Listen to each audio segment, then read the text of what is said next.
Lalu pasca Erlangga Hartarto ini mundur sebagai Ketua Umum Partai Golkar, siapa pengganti Ketum Golkar selanjutnya, saudara? Kita bahas bersama dengan sejumlah narasumber yang telah bergabung di Kompas Malam. Saya sapa ada Mas Andi Sinulinga, politisi Partai Golkar, dan juga ada pengamat politik dari UNER, Mas Erlangga Pribadi. Selamat malam, Assalamualaikum Mas Andi dan juga Mas Erlangga. Waalaikumsalam warahmatullahi wabarakatuh. Selamat malam Mas Yasir. Waalaikumsalam. Oke, ini saya ke Mas Andi dulu nih. Mas Andi, ini pasca Erlangga Hartarto ini mundur sebagai ketum, ini yang menguat adalah nama dari Bahlil Lahadalia, begitu? Iya, yang saya dengar juga begitu. Ada beberapa nama-nama yang muncul yang memang juga kader-kader potensial Partai Golkar, seperti Pak Bambang Susatyo, Pak Agus Gumiwang, itu termasuk Pak Bahlil, dan bahkan ada nama-nama lain juga yang siap berkompetisi. Tapi memang kalau kita mendengar arus kecenderungan.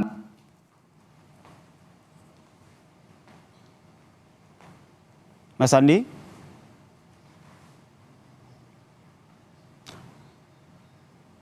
Oke, Mas Andi? Oke, kita perbaiki audio dengan Mas Andi Sinulinga. Saya ke Mas Erlangga. Mas Erlangga, ini tadi sempat kita dengar ya, tadi yang disampaikan oleh Mas Andi, ini banyak nama yang akhirnya menguat untuk menggantikan posisi Erlangga Hartarto sebagai ketua definitif gitu. Kenapa akhirnya nama Bahlil Lahadalia ini lebih mengerucut ataupun lebih kuat begitu, seperti yang tadi disampaikan oleh Mas Andi? Iya, kalau saya melihat, ya begini Mas, kalau saya melihat tadi berdasarkan pada apa yang diutarakan oleh Erlangga sendiri, bahwa mundurnya beliau terkait untuk menjaga keutuhan partai. Kalau kita melihat logika dari ucapan Pak Erlangga, itu artinya bahwa ada kontestasi di internal partai, sehingga jalan untuk menjaga keutuhan partai adalah mundurnya Pak Erlangga. Logikanya kan seperti itu. Kontestasi atau perebutan kekuasaan dalam tanda kutip? Iya, kontestasi bisa, salah satunya bisa mengarah pada perebutan kekuasaan. Dan jalan untuk menjaga stabilitas dan harmonisasi di partai adalah mundurnya Pak Erlangga. Artinya kan konsekuensi dari ucapan Pak Erlangga itu sendiri, gitu kan. Nah, di sini saya melihat bahwa di dalam internal Golkar itu ada dinamika politik yang cukup keras. Dan kemudian kalau kita melihat, saya ingat bahwa setidaknya 3 bulan yang lalu, itu bahwa dalam tanda petik dinasti politik dari Pak Jokowi, gitu, bisa Pak Jokowi atau Mas Gibran atau yang lainnya, ini kemudian membutuhkan basis politik dari partai untuk menjaga eksistensi kekuasaan dalam orbit kekuasaan pasca 2024 ini. Nah, saya pikir hal tersebut juga menjelaskan kalau kita lihat bahwa Bang Bahlil itu adalah bagian yang tidak terpisahkan dari inner circle dari kekuatan politik Pak Jokowi.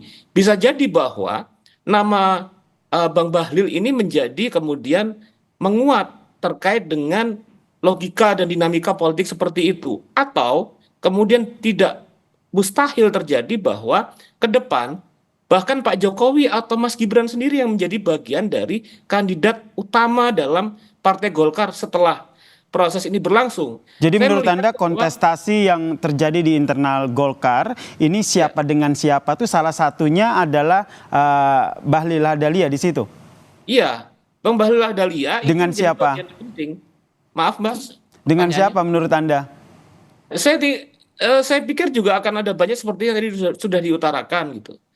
Ada misalnya Pak Bambang Susatyo, ada kemudian banyak Agus Gumiwang dan lain sebagainya. Tapi yang saya lihat dalam kontestasi politik di dalam internal Golkar ini, variabel terkait dengan poros kekuatan dari kekuasaan yang saat ini eksis, yaitu Pak Jokowi, menjadi tidak bisa diabaikan.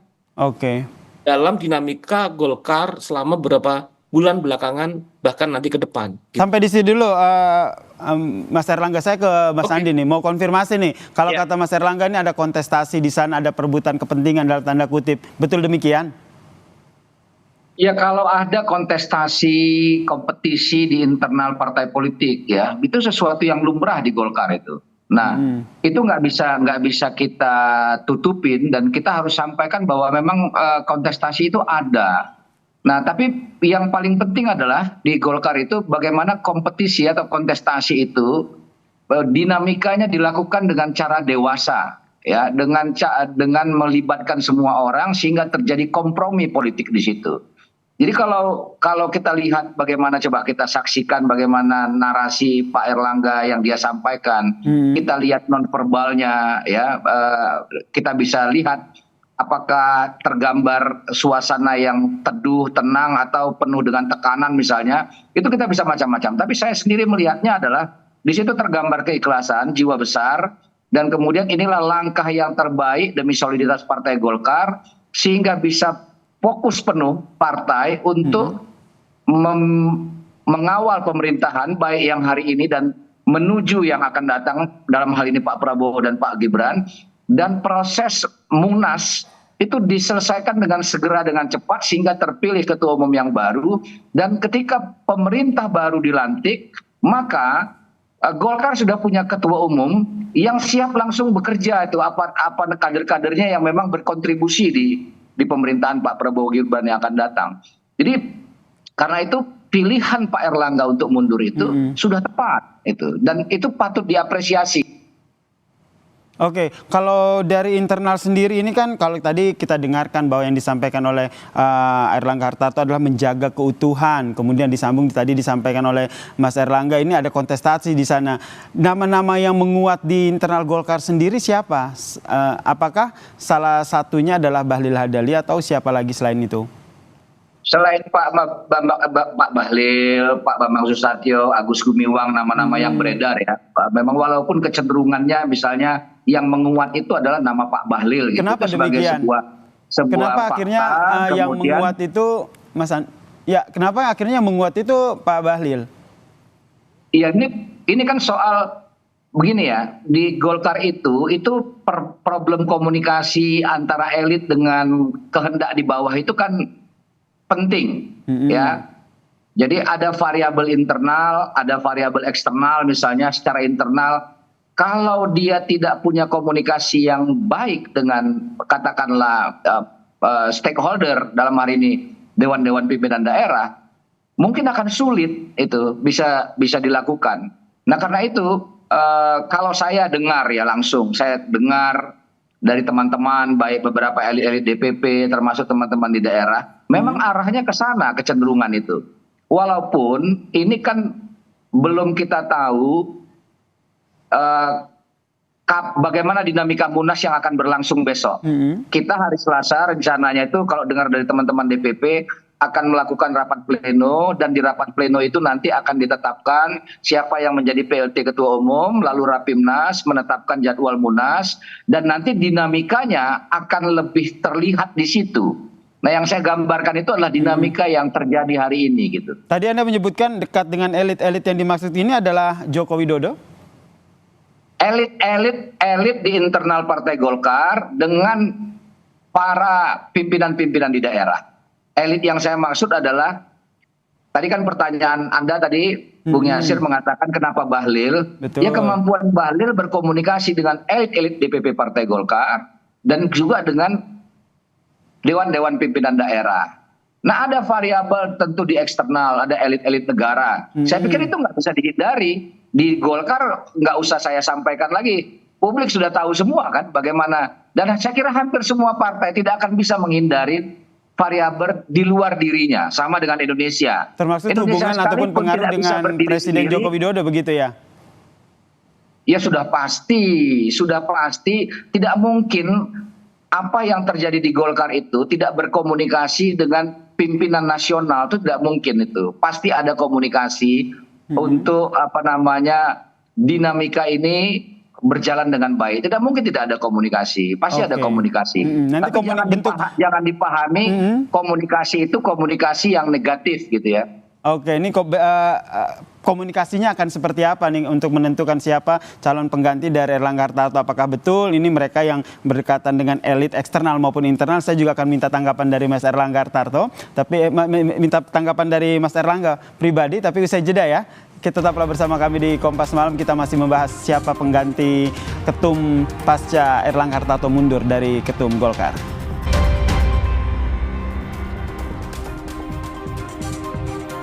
Kita masih membahas pasca Erlangga Hartarto mundur dari ketum Golkar, lalu siapa pengganti ketum Golkar selanjutnya. Saya masih bergabung bersama kami di Kompas Malam, saudara, politisi Partai Golkar, Mas Andi Sinulinga, dan juga pengamat politik dari UNER, Mas Erlangga Hartarto. Saya ke Mas Erlangga pribadi, maksud saya ini sama-sama Erlangga begitu, jadi agak sedikit bingung saya. Nih Mas Erlangga pribadi, ini menurut Anda ini seberapa besar kans dari mereka yang nantinya akan mengganti sosok dari ketum Golkar? Apalagi tadi yang kita bahas salah satunya adalah Dahlia Lahadalia begitu.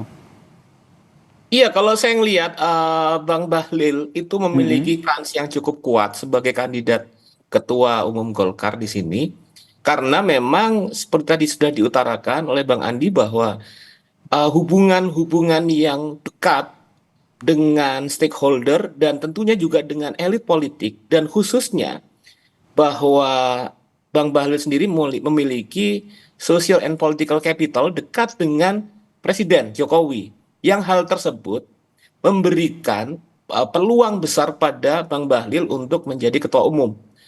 Nah, di sini juga kita melihat kalau dalam konteks seperti kita tahu ya, dalam perspektif politik, Golkar itu pertama memiliki kemampuan untuk melakukan konflik resolution yang cukup matang.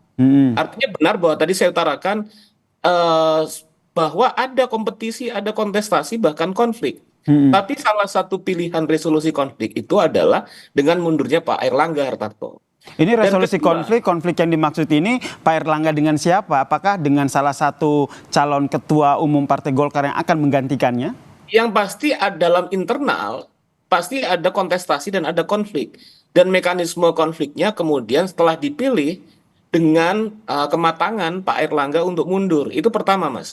Okay. Kedua, kita tahu bahwa kedekatan dengan elit politik atau dengan kekuasaan itu menjadi parameter, salah satu standar kriteria dari kandidat ketua umum Golkar, karena tidak bisa dipisahkan bahwa track politik dari Golkar itu kemudian memang bagaimana tetap dalam poros dan orbit kekuasaan.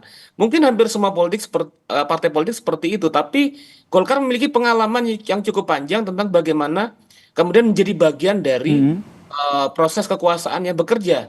Nah, disitulah kemudian dalam pilihan-pilihan politik siapa yang akan menjadi ketua umum, maka kriteria kedekatan dengan poros kekuasaan menjadi suatu hal yang sangat penting sebagai standar kriteria dari ketua umum Golkar. Gitu. Oke, jadi menurut Anda mundurnya Erlangga ini lebih kepada faktor internal Golkar ya?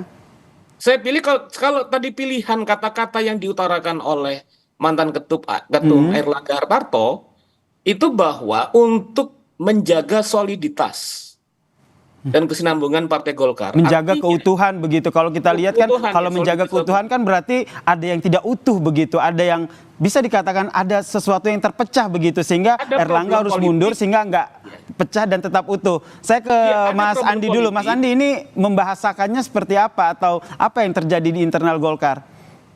Boleh saya sampaikan dengan terang ya, sebentar ya, mohon jangan dipotong ya. Jadi soal terkait diksi kata keutuhan itu. Nah, kata keutuhan itu tidak berdiri tunggal karena ada kaitan juga dengan proses transisi pemerintahan dengan kabinet pemerintahan Pak Prabowo ke depan. Nah, kalau kita mau lihat, pasti ada kompetisi di Golkar. Kalau melihat jadwal, itu Desember kita Munas. Kalau mau dilihat jadwal dari ketetapan yang ada. Ya, nah karena di Desember Munas, maka sudah pasti calon-calon potensial di Golkar seperti yang sudah pasti melakukan penggalangan konsolidasi untuk mencari dukungan, ya segala macam itu. Nah karena itu dengan pertimbangan-pertimbangan yang sudah disampaikan lagi terkait transisi itu, supaya lebih dinamis saya sampaikan tadi itu, maka kalau dilaksanakannya Munasnya lebih cepat sebelum pemerintahan baru dilantik, dan kemudian terjadi kompromi politik di antara elit-elit Partai Golkar untuk supaya situasinya lebih konsolidatif, lebih utuh, tidak ada hiruk pikuk, katakanlah bahasa yang seperti itu, maka ini bisa dilakukan konsolidasi di antar elit dan kemudian dengan pimpinan-pimpinan daerah. Itulah pentingnya rapat pleno, rapat pimpinan nasional tadi itu. Nah, di antara itu semua, Pak Erlangga yang tadi sudah disampaikan oleh Pak Doli ingin fokus dia untuk menjalankan peran dan fungsi sebagai Menko Perekonomian yang memang menjadi catatan penting dalam pemerintahan kita hari ini. Nah, saya ingin sampaikan tidak ada privilege yang lebih besar daripada Pak Erlangga memimpin Partai Golkar 2 periode, 2017, 2019